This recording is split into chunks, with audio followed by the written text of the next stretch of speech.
Hello everyone, আসসালামু আলাইকুম। তো আজকে আমরা একটা খুবই গুরুত্বপূর্ণ একটা সফটওয়্যার সম্বন্ধে আলোচনা করব। এই সফটওয়্যারটা পুরো বিশ্বে তার একটি সুনির্দিষ্ট অবস্থান তৈরি করে নিয়েছে। এই সফটওয়্যার দ্বারা আপনি যে কোনো ছবি, ফটো এডিট সহ যাবতীয় সকল ডিজাইনের কাজ করতে পারবেন। তো আমরা এই কোর্সটি শিখব সম্পূর্ণ ফ্রিতে। তো আশা করি সাথেই থাকবেন। তো চলুন দেরি না করে শুরু করা যাক। তো প্রথমে এই সফটওয়্যার যদি আপনাদের ইনস্টল করা থাকে তো ভালো, না থাকলে আমার একটা ভিডিওর মাধ্যমে আপনারা জানতে পারবেন কিভাবে ইনস্টল দিতে হয় এবং আপনার ল্যাপটপ বা কম্পিউটারে সেটআপ দিতে হয়। তো যাদের এটা ডাউনলোড আছে অলরেডি তারা ভিডিও দেখা শুরু করুন। তো এটা হচ্ছে ফটোশপের ওপেন করার পরের দৃশ্য। এখানে উপরে আছে ফাইল, এডিট, ইমেজ, লেয়ার ইত্যাদি বিভিন্ন জিনিস আছে। আর এই যে এই পাশে যা দেখতে পাচ্ছেন টুলবার, এখানে অনেকগুলো টুলবার আছে। এই সম্পূর্ণ কাজ আমরা দেখব, তারপরে আস্তে আস্তে আমরা সব শিখবো ইনশাআল্লাহ। তো প্রথমে এখানে ফাইল থেকে একটা নিউ প্রজেক্ট নিয়ে নিই। তো আমি যে কোনো একটা সাইজের নিয়ে নিই আপনাদের দেখানোর জন্য। 1080 নিলাম। এখানে রেজোলিউশন 300 রাখবেন আর RGB কালার সেট করে ওকে দিবেন। তো আমরা প্রথমে সম্পূর্ণ টুলবারের কাজ শিখবো, তারপরে আমরা যাবতীয় সমস্ত ডিজাইন শিখবো ইনশাআল্লাহ। তো এখানে প্রথমেই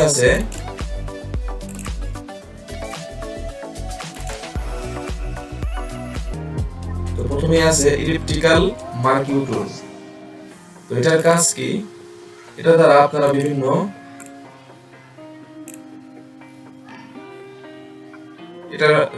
বিভিন্ন সাইজের আর কি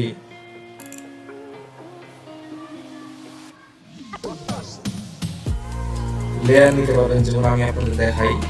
তো আমি এটা নেওয়ার পরে একটা রং কালার দিয়ে দিলাম। তারপরে আপনারা জানতে হবে অল্টার ব্যাকস্পেস মানে হচ্ছে ফরগ্রাউন্ড আর কন্ট্রোল ব্যাকস্পেস মানে ব্যাকগ্রাউন্ড। তো এইটাকে বলা হয় ফরগ্রাউন্ড আর এটাকে ব্যাকগ্রাউন্ড। তো ফরগ্রাউন্ডে আমি এই কালারটা নিয়েছি, তো আমি এখানে অল্টার ব্যাকস্পেস দিয়ে দেব। তারপরে দেখুন সেই লেয়ারটা যে আমি যে আকৃতির রেক্ট্যাঙ্গুলার আকৃতির একটা শেপ নিয়েছিলাম সেটার মধ্যে রংটা হয়ে গেছে। তো কন্ট্রোল ডি দিয়ে রিসেট করে দেব। তো এই হচ্ছে সেই টুলের কাজ। তারপরে আপনারা চাইলে লেয়ারে নিতে পারেন।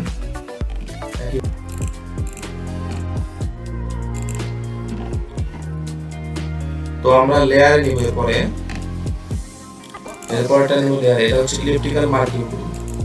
তো এই টুলের কাজ কি? আমি একটা লেয়ার নিয়ে নিলাম। তো লেয়ার নেওয়ার পরে এখান থেকে লেয়ার নিয়ে নেবেন।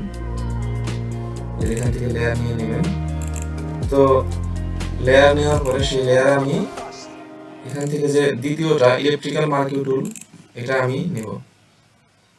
মাউসের লেফট বাটন ড্র্যাগ করে ধরে এভাবে নিতে হয়। তো নিয়ে নিলাম। এরপরে আমি ফরগ্রাউন্ডে একটা কালার দিয়ে দেব। ধরুন আমি গ্রিন দিয়ে দিলাম, এখানে লাইট গ্রিন। তারপর অল্টার ব্যাকস্পেস।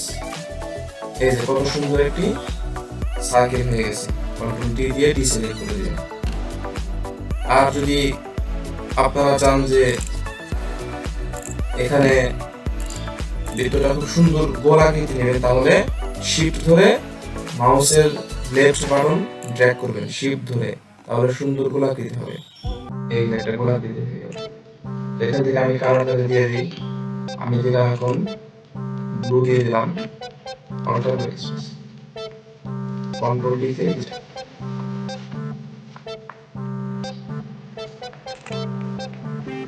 কন্ট্রোল ডি তে সিলেক্ট করে দিই। তারপরে চাইলে অন্য লেয়ার নিতে পারবেন। এখান থেকে আবার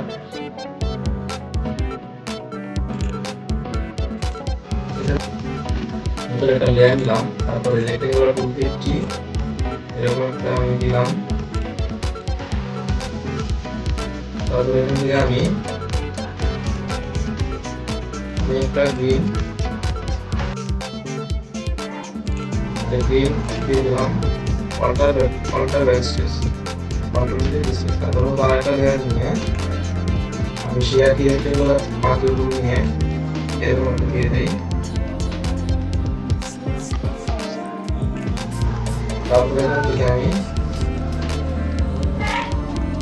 থেকে আমি খুঁটির রং দিয়ে দিই অল্টার ব্যাকস্পেস দিয়ে। তারপরে কন্ট্রোল দিতে ডিসেলেক্ট। তারপরে আবার এই মার্জিন নিয়ে এখান থেকে আমি একটা কালার দিয়ে দেবো। তো এটা আমি এখান থেকে কালার দিয়ে দিলাম। তারপরে আরেকটা লেয়ার নিয়ে আমি এখান থেকে আমি এটা দিয়ে দিলাম। আপনারা চাইলে এটাকে আপনারা চাইলে সত্যি কিন্তু নিতে পারেন।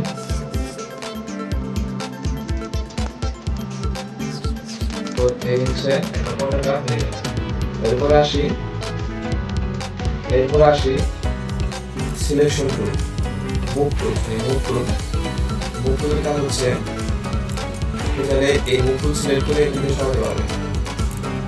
এই বৃত্ত সরাবে, বৃত্ত এবং সরাতে পারবে। মুভ টুলের কাজ আসলে সবাই বুঝতে পারবে। মুভ টুলের কাজ হচ্ছে মুভ করা। আর বলতে ভুলে গেছি, এই ফটোশপের এই সম্পূর্ণ পৃষ্ঠাকে বলা হয় ক্যানভাস। ফটোশপের এই সম্পূর্ণ পৃষ্ঠাকে বলা হয় ক্যানভাস। আশা করি এই দুটোগুলোর কাজ আপনারা এই ভিডিওর মাধ্যমে বুঝতে পেরেছেন। তো এরপরে আমরা ল্যাসো টুল এবং কুইক সিলেকশন টুল আমরা শিখবো ইনশাআল্লাহ। তো আশা করি